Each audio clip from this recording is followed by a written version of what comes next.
I begin by acknowledging the traditional custodians of the land on which I meet you today, the Whadjuk Noongar people, and pay my respect to their elders past, present, and emerging. Of course, I leave the better welcome to country notes for Andrew.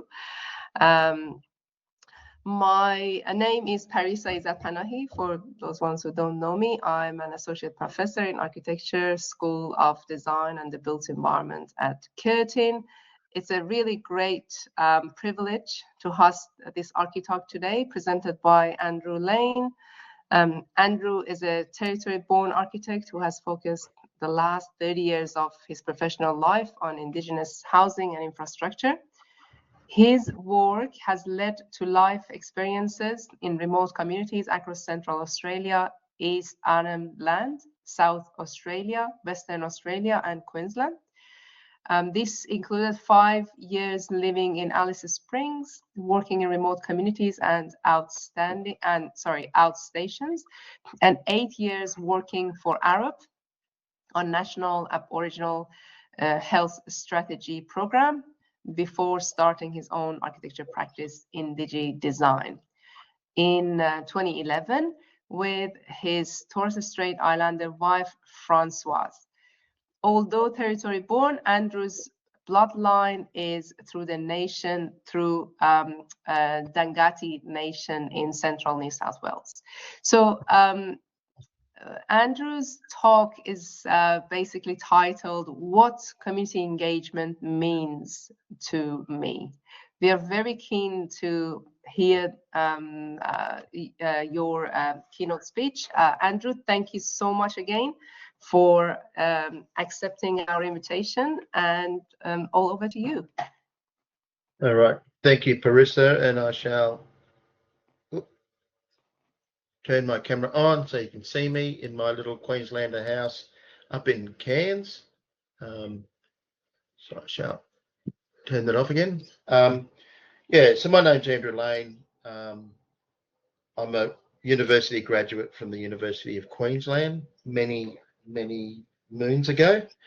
And yeah, there's lots of things I could have talked about today.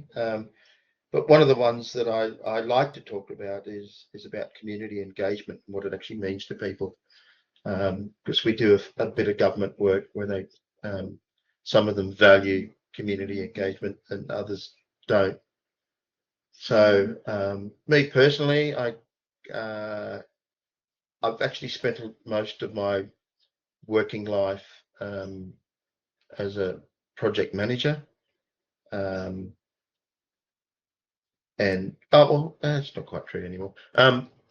Yeah, I've done a lot of project management work. National Aboriginal Health Strategy is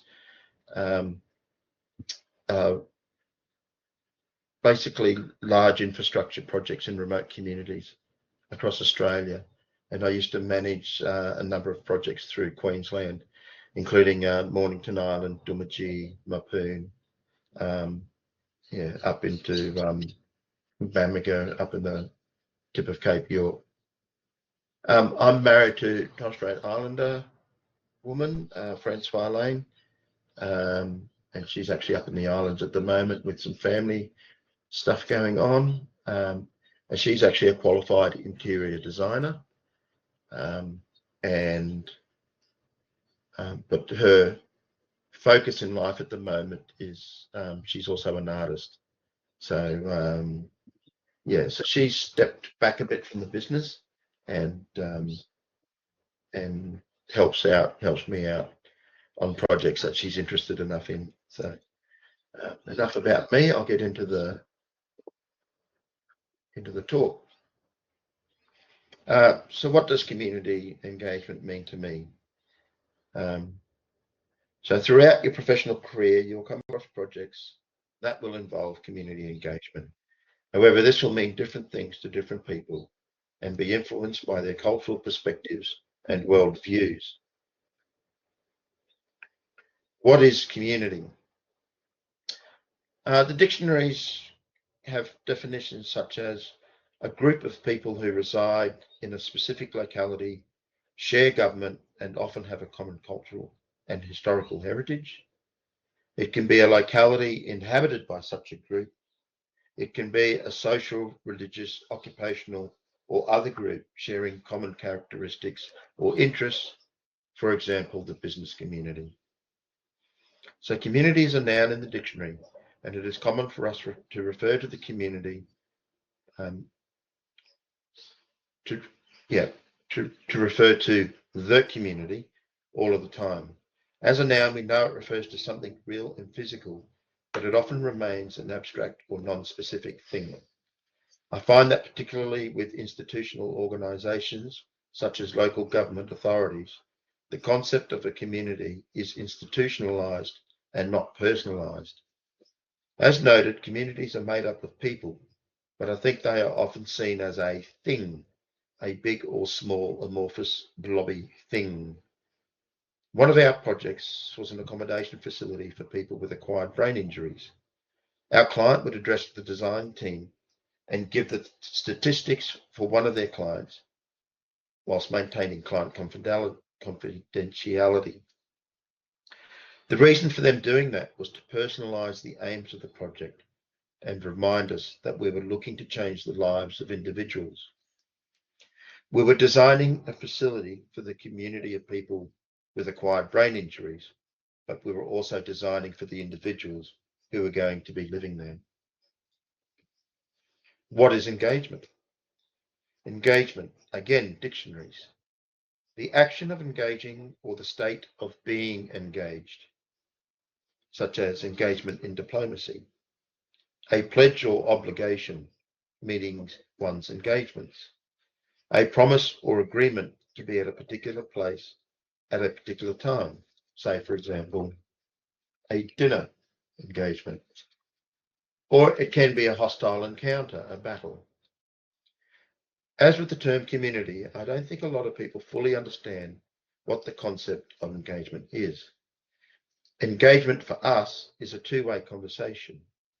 When we are facilitating an engagement workshop, we see our role as informing the community about the project and then listening to what the response is.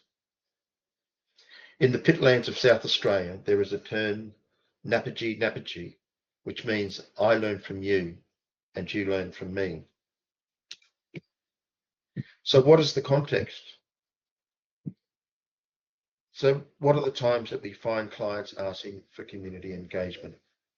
We often find that it's a government agency requesting the community engagement, but that is not always the case. We question, is your client genuinely interested in the outcomes from engagement workshops?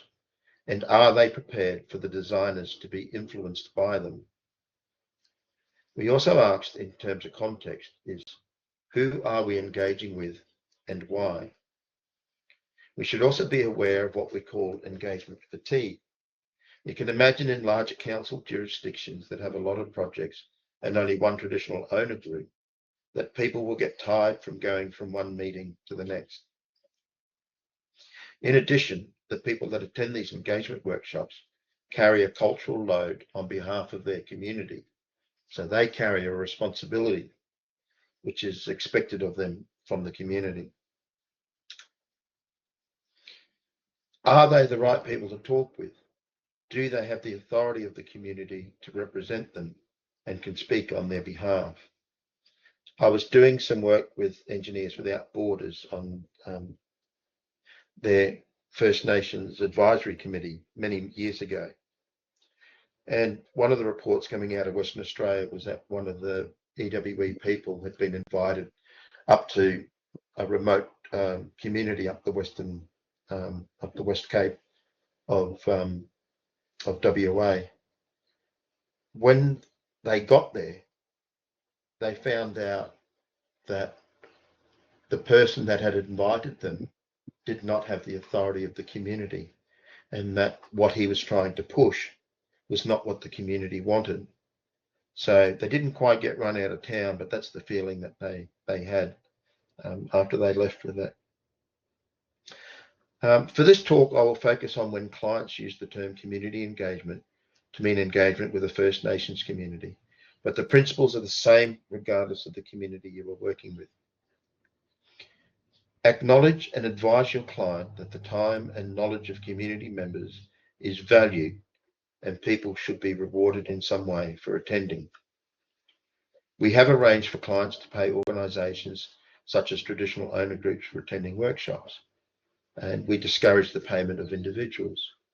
Some of the work that I'll talk about later with the Cairns Regional Council, they had done lots of community engagement with the First Nations communities and had never actually paid. They actually expected the people to turn up and give their community blessing and community knowledge without being paid. So that changed when we got involved with the projects that we did with them. Who is the community for your project? In general terms, this will be the community of people identified by your client, but it's important to do your own checking to see that it is the culturally correct group of people to talk to. It can be further complicated if your site is on land that is being contested by 2 or more traditional owner groups, like we have here in Cairns. Engagement work that we have done in the Cairns CBD area is always held with the 2 claimant groups separately, as there's a fair bit of animosity between them. The community as a collective is normally a stakeholder. That is, the project's future effect on their lives. So they should be given the opportunity to have something to say about it. It can be problematic to refer to an Indigenous community without specifically indicating the community you mean. The Indigenous community in the Australian context means Aboriginal and Torres Strait Islander communities and does not include people of South Sea Island descent who also call themselves Islanders. This has led to the more recent use of First Nations rather than Indigenous or Aboriginal and Torres Strait Islander to describe the communities and peoples within the communities. To add to the complexity, there are many towns across Australia like Cairns where the Indigenous community is made up of Aboriginal and Torres Strait Islanders who are not traditional owners of the area. Case in point is myself, who is of Aboriginal descent from the Central New South Wales area as a Dhanggati man, but my house is on Indij land in Gordon Vale, Far North Queensland. Am I part of the discussion when Cairns Regional Council want to undertake Indigenous community engagement? To see how complicated this can be, let's look at a case study. Gurunyu Yulamukka is an Indigenous owned and managed health service at Yarrabah in Far North Queensland. They run the hospital and deliver community programs, as well as working with other health providers in the community, such as Gindaja. Indij Design was engaged to undertake the design component of a business case for a community wellbeing centre.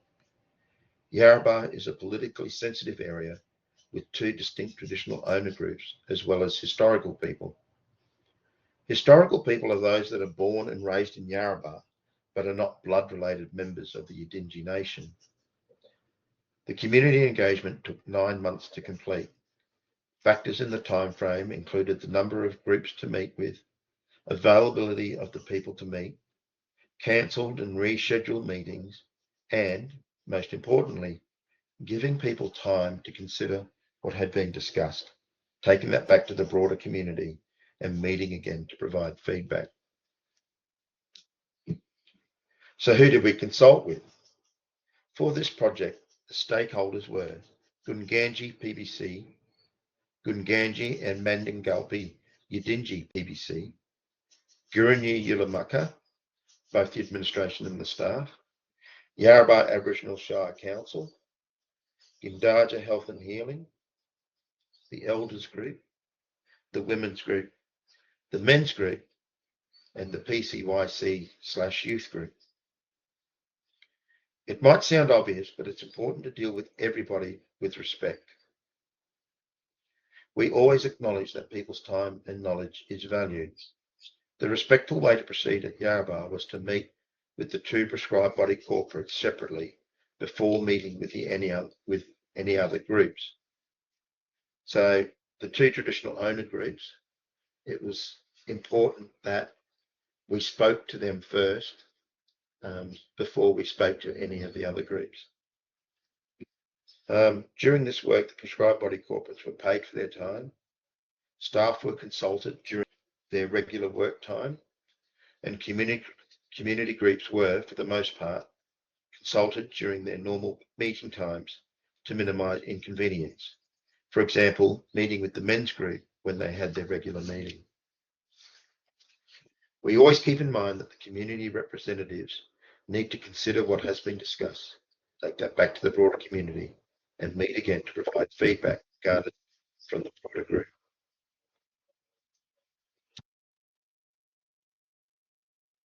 What came out of that? Excuse me. So at the end of the project, we held a design charrette where the attendees separated themselves into 3 groups, and the community did the separating themselves. They ended up being 2 groups of women and 1 group of men. We had given them paper bubbles representing areas that the community identified as being necessary for inclusion in any future community health hub. The groups undertook a master planning exercise so the spatial relationship between those areas could be understood better by the design team. At the end of the charrette, there was a striking similarity between the 3 bubble diagrams produced. The diagrams by the 2 women's group were mirror images of each other, and the men's diagram had the same layout as one of the women's diagrams. What caught my eye was that in both the women's group diagrams, the men's group bubbles were left to the side. When asked why, they said it wasn't for them to make the decision on where the men wanted to be. Another case study. This is what I mentioned earlier in regards to people with acquired brain injuries. So the Synapse project has supported accommodation for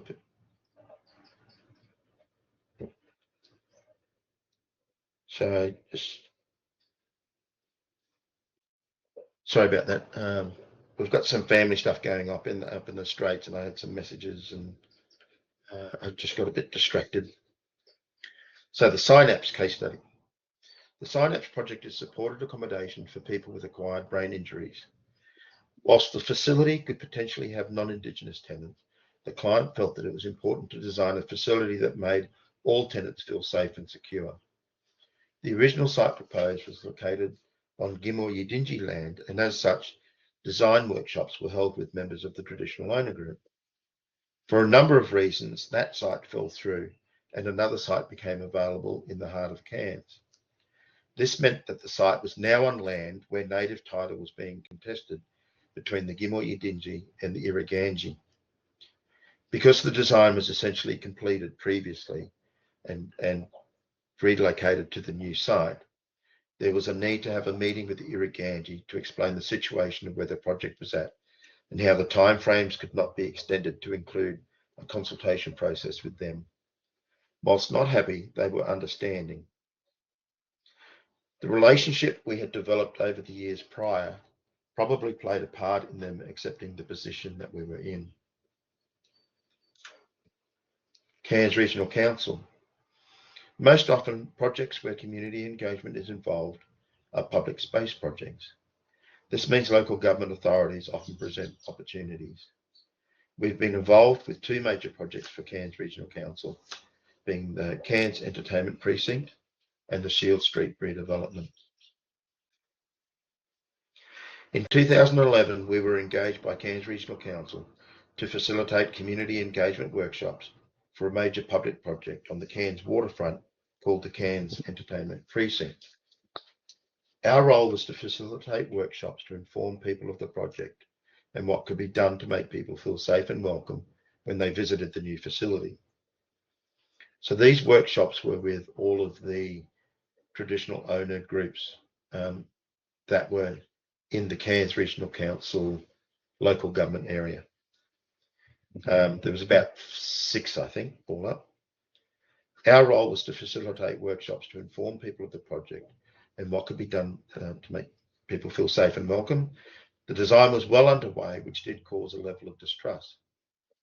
Why ask us for input if the design is already done? And we had the problem that this engagement process didn't start until after a concept design appeared on the front page of the local newspaper. What it did teach us, though, and it might seem obvious, is that people will feel you are wasting your time if you're only talking and not listening, and they feel like you're only there to tick a box. The Shield Street redevelopment. So we were also engaged by Cairns Regional Council to facilitate workshops, again with the Gimor Yidinchi and the Irriganj, the two traditional owner groups with native title claim over the Cairns CBD area. And this one was for an urban art design project. The purpose of the workshops was to discover stories about growing up as an Indigenous person living in Cairns and how they might be told through an urban art space. We also conducted a workshop with what we called the broader Indigenous community. This is the community of First Nations people who live in Cairns but whose bloodlines are elsewhere. A friend of mine is in his 30s, was born in Cairns and has only ever lived in Cairns, but his bloodline is to Bardu Island in the Torres Strait Islands. We conducted separate workshops with the two traditional owner groups because of the animosity between them. And we even had one of the groups insist that only artists from their group could be used for the project. And that, of course, didn't happen, but doesn't stop them from trying. So recommendations were made to Cairns Regional Council following the workshops that led to successful collaborations between artists, council and manufacturers.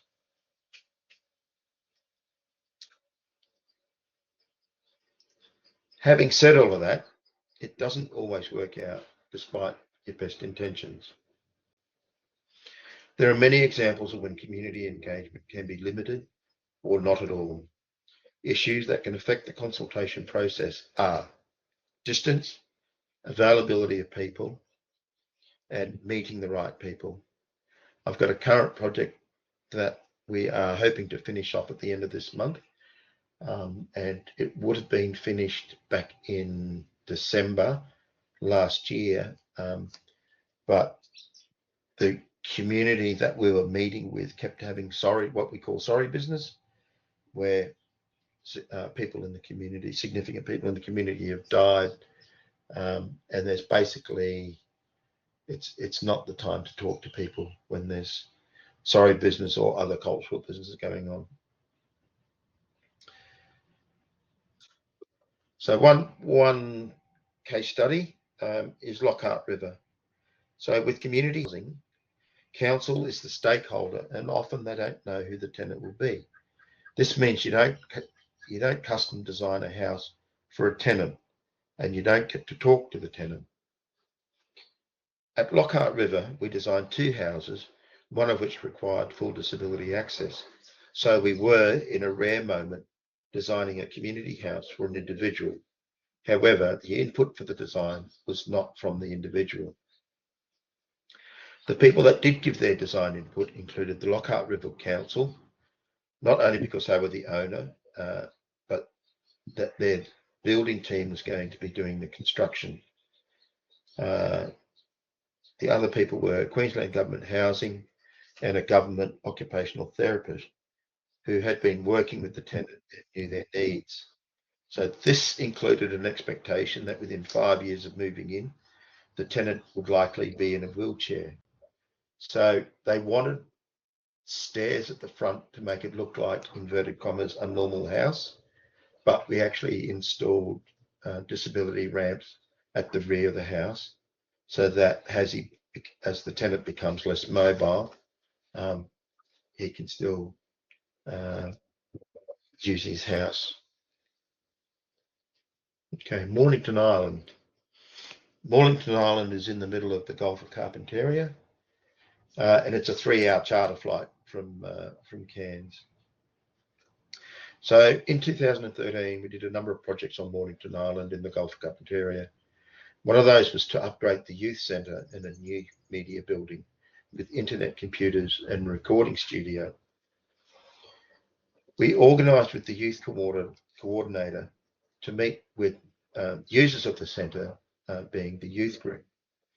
But when I arrived at the meeting, there was no one there other than the coordinator. So, it would have been great for us to have input from the youth that were going to be the end users of the building.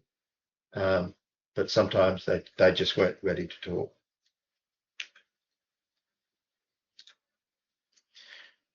This one's a slightly different one. So the Cairns Entertainment Precinct that was on the waterfront that was mentioned earlier didn't proceed following the change of the mayor. And the new mayor made the decision to renovate what was the existing Performing Arts Centre. So we were invited to undertake workshops with the two traditional owner groups that I've mentioned before.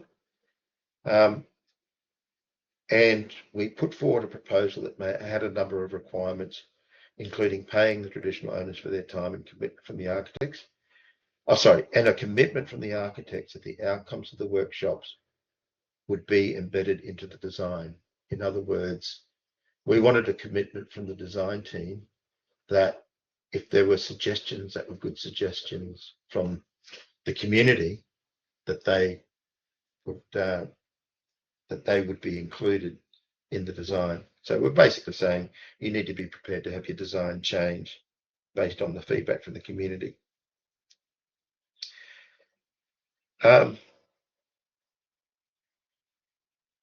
So basically our proposal that we prepared said that if the architects were serious about listening to the community, then we were happy to be involved. But if they just wanted to tick the "we consulted them" box, then we didn't want to be a part of it. And we ended up not being involved in that project. And essentially the indigenous content on that project is a couple of bits of art that are around the facility, which was really disappointing. One of the reasons that we made that demand on the architectural team is that we've developed good working relationships with both of the traditional owner groups in the Cairns region, and we didn't want to be involved in a project that would put that relationship in jeopardy. And sometimes people share with you because they trust you, but that trust doesn't come for free. You have to develop that trust. And as mentioned before, we've done work with a lot of TO groups in the area over many years. And it's important to us to protect our Indij Design's relationship with all of those traditional owner groups. So embedding the outcomes of the engagement. So when undergoing the engagement process, it is important for there to be those outcomes in the project. Otherwise, people will feel, and rightly so, that the engagement was a waste of time and a box ticking exercise. This will affect the relationship between yourself and the group, and it also becomes a threat to your integrity and the community's willingness to be involved in future projects. So the photos that are on the screen there are a health clinic that we did up at Atherton, and we did when Francoise and I did the consultation with the traditional owner group of that area.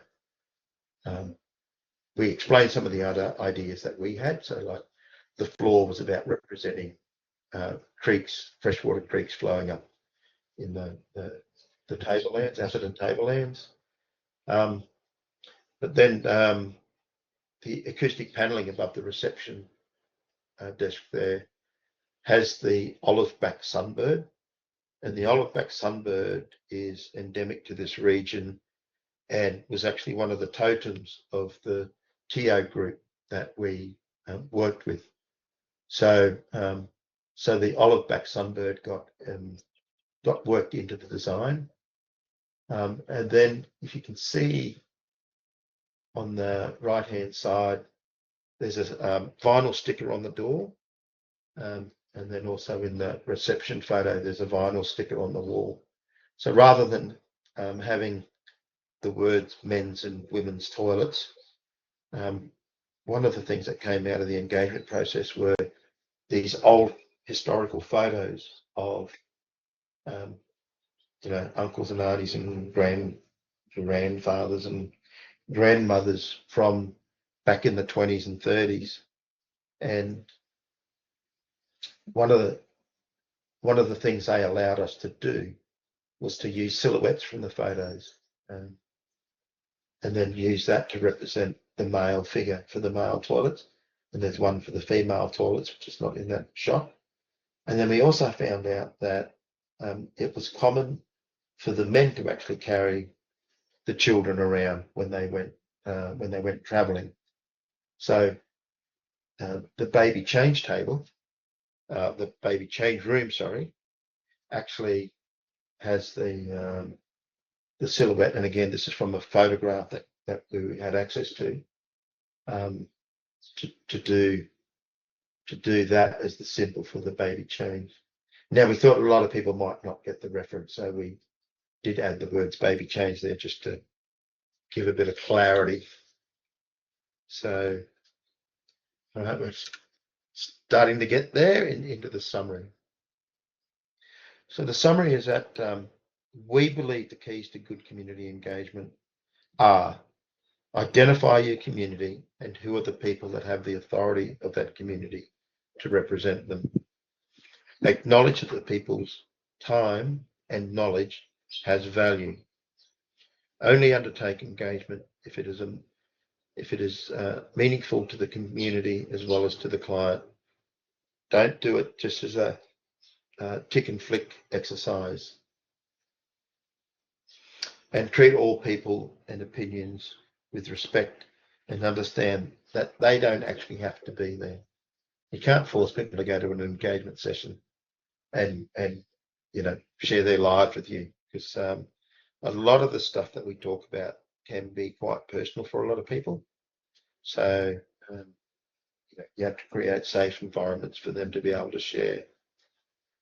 So my last slide is, that's kind of what community engagement means to me. My question is, what does it mean to you? Thank you.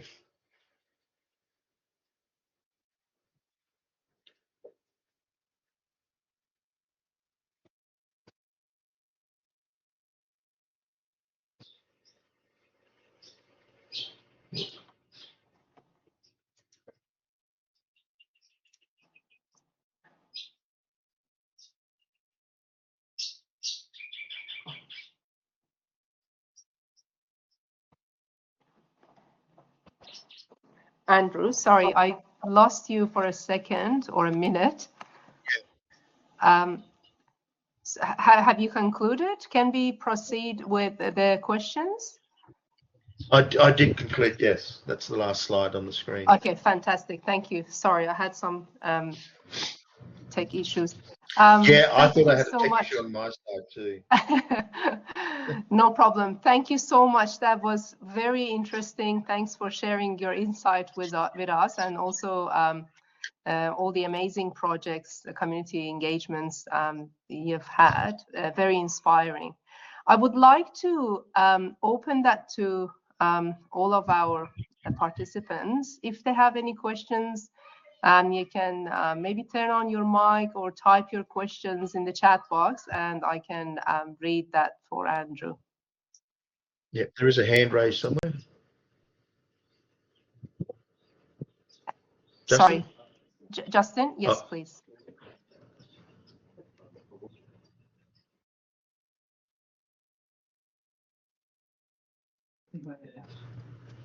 Sorry, Justin, do you want to turn on your mic? Or... Can you hear me?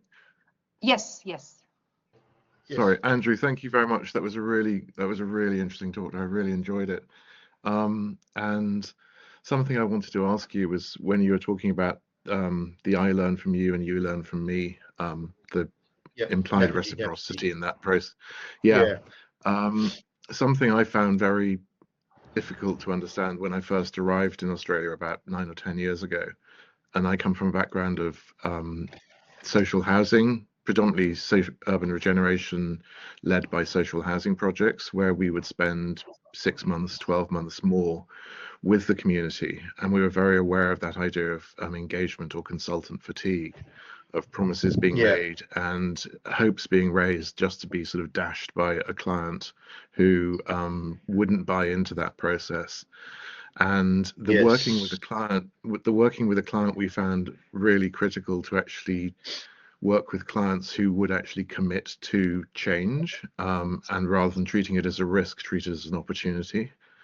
Have you anything to say about how that's something that you've come across and how you find the best way to deal with that with clients, or is it a question of choosing or working with clients who are committed? It's certainly a lot better when you're working with clients that are wanting to do things what we call the right way. And Francoise and I did another lecture to the architects and urban planners in Cairns here. We used to run a series called Designed in Cairns. And we put forward the argument the value of doing community engagement. And our argument was simply, well, I have this thing that the land that your project sits on has a history, right? And there's a story. So one of the reasons to go to the traditional owners is to see if the land that you have has any really interesting stories. And then if there is, like say that it was a path, a traditional path between two locations, then there's as an architect you can play on that and work on that and acknowledge that. And so what we put forward as an argument was that by actually talking to the traditional owner groups and finding out what the story of your land, your project is just the latest chapter in the story. So you're adding to the story that land has. So how, what are the opportunities to enrich your design and to enrich the story? So that's kind of one way that we've tried to do that. But that's from the design side of it. We've just had so many clients. Last year, or actually early this year, I was working on a project, and when I put in the tender, it was for social housing, Queensland Government social housing. When I put in the tender, I said, and I've got this little component for meeting with the TO group. And they literally came back and said, well, why would you do that? And I'm saying, well, the community that this is going into is like 70% Indigenous population. So I understand that social housing is not, is not race-based in that sense. It's more economically based. But the reality is somewhere between 70 and 100% of the tenants that move into this block of units are going to be Indigenous. So it would be great if we, if we could do something so that we could get an understanding of what's going to make people feel safe and welcome in a social housing context. So, and then they went, yeah, no. So, but we've had other clients where they've come to us and said, hey, we've got money for community engagement. This is why we think the engagement is important, and are you prepared to take that on? And so often you can tell whether the client's going to value it or not. There's just some tricky ones where you're not, until you actually get into it and they see the cost, the true cost, because we talk about, we actually prefer to have 3 meetings. So the first part's the nappity, and then the second part is, this is what we learned, are we on the right track? And then the third one is actually, we call it the blessing, the verification / blessing of the community. So it's the traditional owner saying, we saw that you listened to us in the first one. We're happy with how you treated it with respect, and we're happy for you to do what you've done in the way that you've used it. So but then you talk to a client and go, 3 meetings, they start to look at the dollars and they're going, Yeah. oh, I can get it two, it's one. So, yeah. Yeah. It's true. No, I understand what you say. I understand. Thank you. I understand what you say, because that importance of actually that, especially that the final sets of meetings when you're reflecting back to the community, to have their blessing, to have the sense that their input has been valued, not only in terms of recognizing that value at the time, but also in terms of how it has affected the design into the future and what will actually be built, is really I found really critical in a very different context.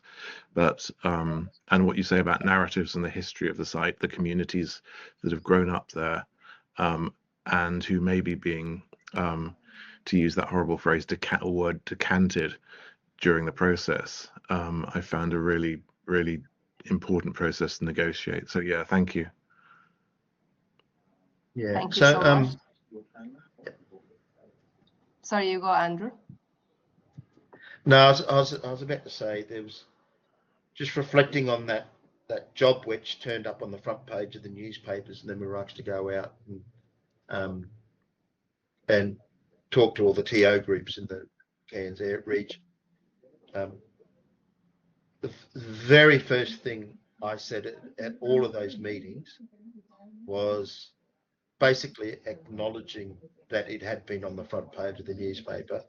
However, there were still opportunities within the design, and this was the time to do it, because until it's not in concrete until it's in concrete is one of my expressions. But then when we're having discussions around what that could mean, around the Cairns area, there's significant ancestral stories that are written in the mountains. So we talked about having specific views to those areas, and so when people were on the site, they could be connected back to their country through that storyline on that mountain. So we make sure we don't block the view to the mountain. We give people that connection to the country. Yeah. That's really. Thank you, Andrew. Yeah.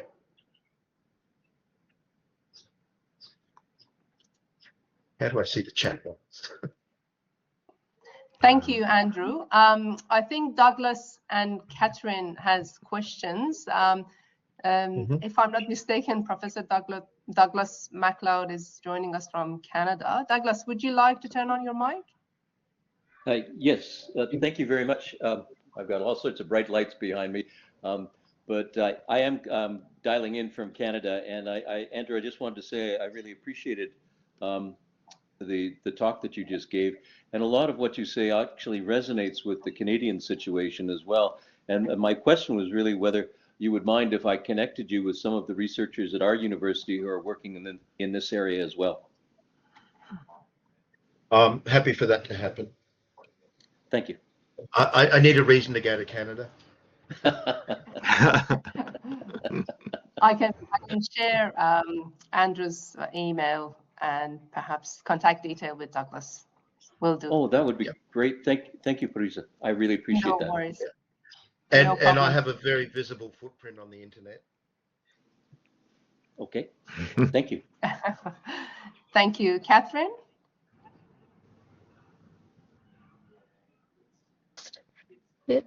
Hi, Andrew. Thank you so much for your presentation.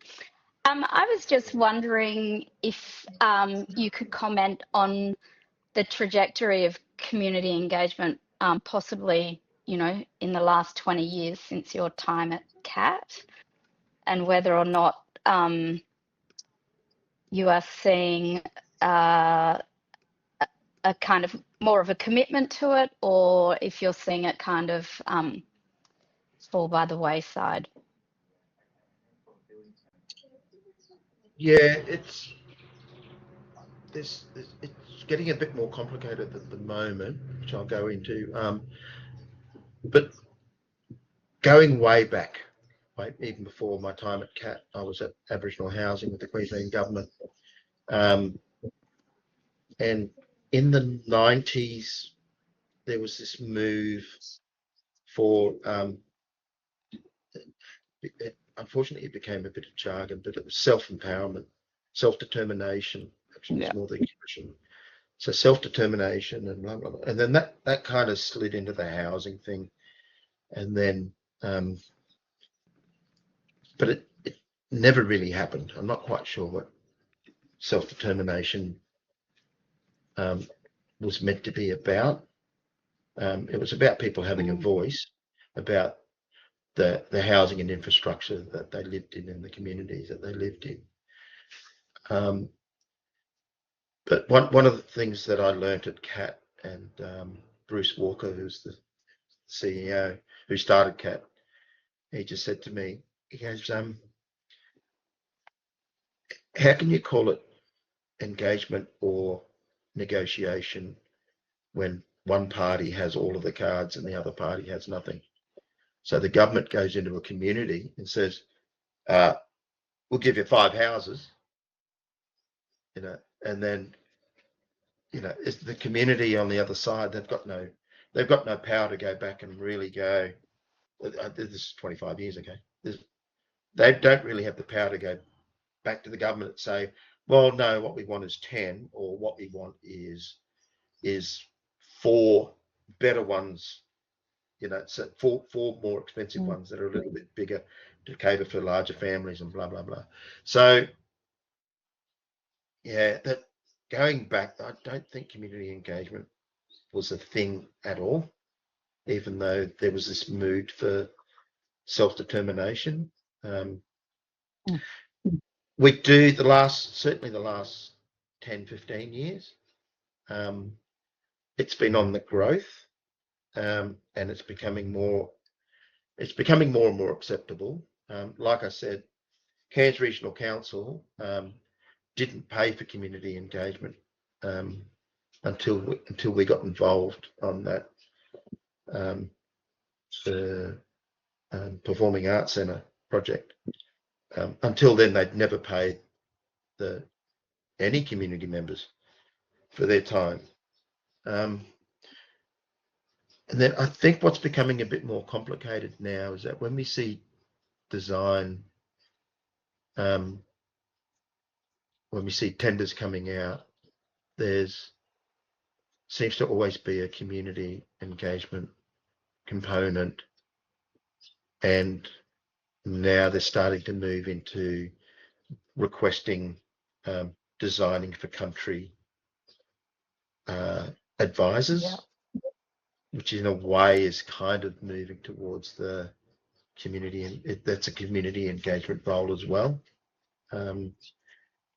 So, I'm involved with 2 tenders at the moment, where they've requested, designing for country advisors, and you can't really design for country if you're not from the country. So that means by definition you have to go up and talk to people and do that, what we call authentic engagement. I'm not sure if I've answered your question, but it's certainly it's more recognisable by governments that it's a good thing, but I'm still not convinced that governments know why they're doing it. Yeah, that might be a bit harsh. That makes. Thank you. Thank you, Francesco.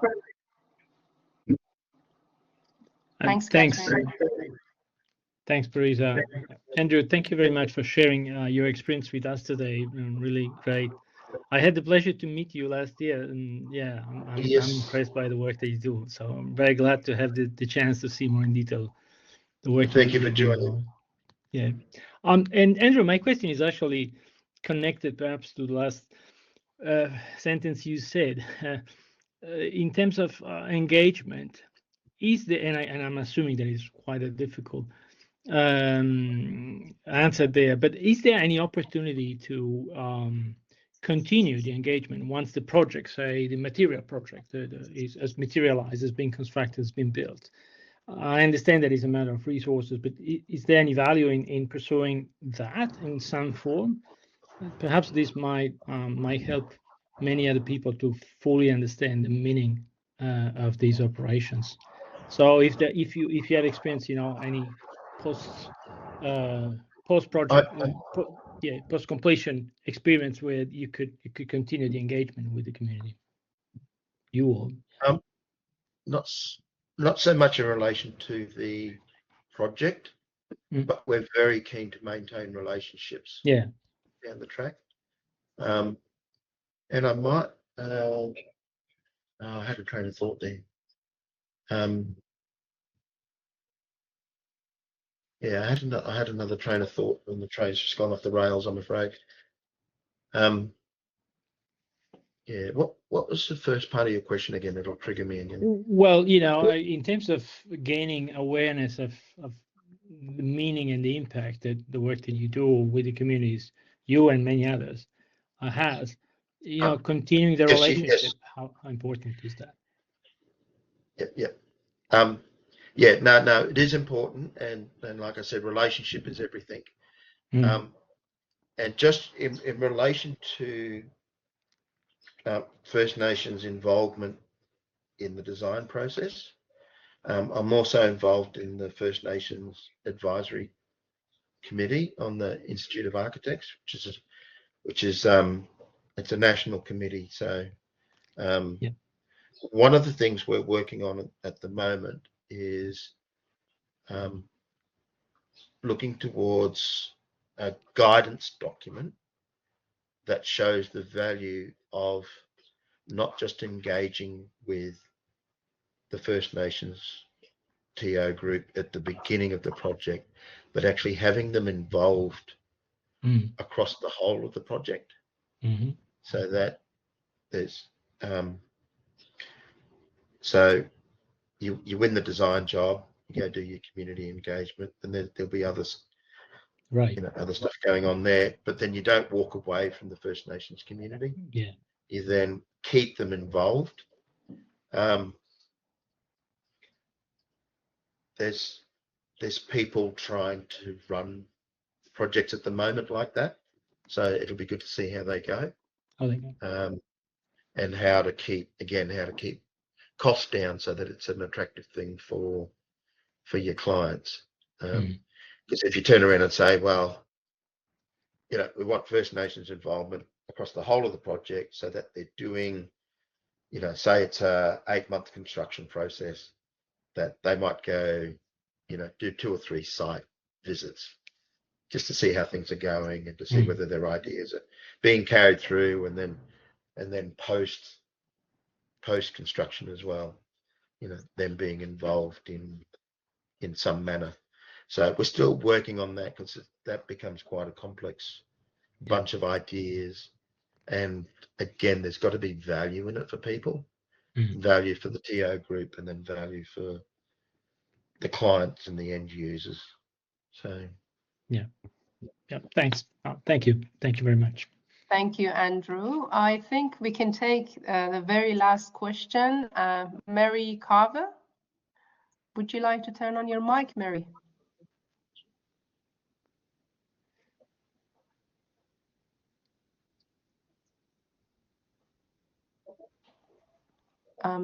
I can see you have turned on your mic, but we can't hear you.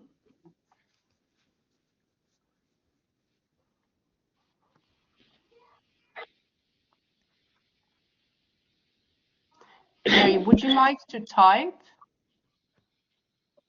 Would you like to type, and then I'll read your question for Andrew?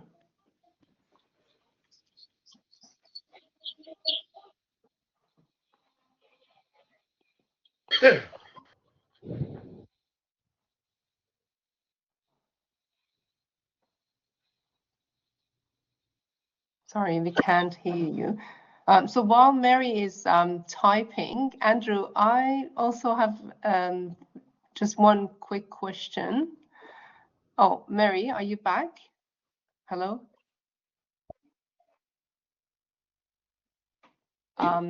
Sorry, we can't hear you. So the question I had was, how do you handle situations when community aspirations conflict with regulatory or budgetary constraints in your design? So one of the things that I do say during the engagement workshops is just because you have a good idea doesn't mean it's going to end up, because sometimes people want to be designers. So what we explain to people is the process of what we're trying to do, which is to give them references in the final project so that they can connect to country through the design or whatever, but manage expectations. That's the expression I was looking for. We're always managing expectations, and we always say to people, look, we can't guarantee that everything that is suggested will be included, because you do get some people that, I've got a great idea and the design should do this. You go, well, okay, you can put that forward, but don't get upset if it's not. There's a bigger. We keep reminding people there's a bigger picture that they don't see. That's one of our jobs as designers, is to work all of that together. So that's again the importance of coming back to people and showing them what you've done with the information that you've given them. So yeah. Thank you. Thanks, Andrew. I think Mary is still trying to resolve her problem with the microphone, and I can't see any question written in the chat. So because we're approaching to the end of the session, I might conclude here. But I would really like to thank you again, Andrew, for your thoughtful presentation. It was really valuable to hear, about your approach to genuine community engagement in design. It was very different from the other community engagement, basically, projects and presentations, at least I personally have heard and have seen. So thank you so much again for sharing, and thanks for your time today. Any notes, concluding notes? From me? Yes. if Marie, if you send your question to Parissa, she can get it to me. And you're very kind. I'll have Sure. a go at answering it by email. Thank you. For sure, I will. As soon as I receive. Thank you for the invitation. No worries. Thank you so much. We'll see you again. Cheers. All right. Bye. Bye, Andrew.